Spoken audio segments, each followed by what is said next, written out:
In this video, we are going over rolling out our feet.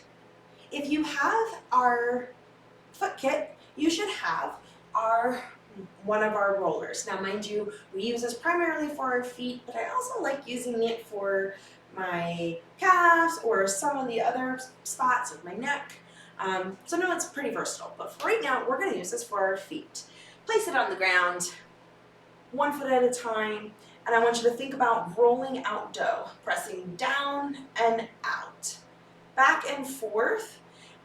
If you want a little bit more pressure, take that hip weight, almost like you're trying to step on it, forward and back. We just want to make sure that we're not just gently putting our foot on it where we have some contact, but we're not really getting in.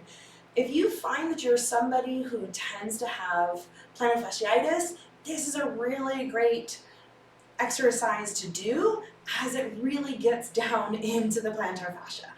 So we're really pushing down and in through the middle. We want to also make sure our toes are relaxed here.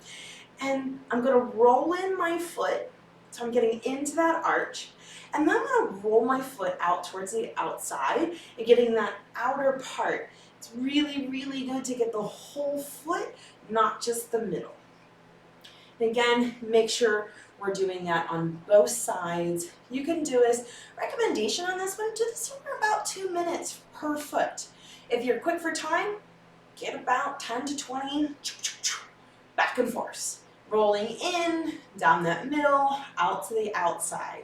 And that one is just the flat out rolling out. In the next video, I'm going to show you what to do with a lacrosse ball.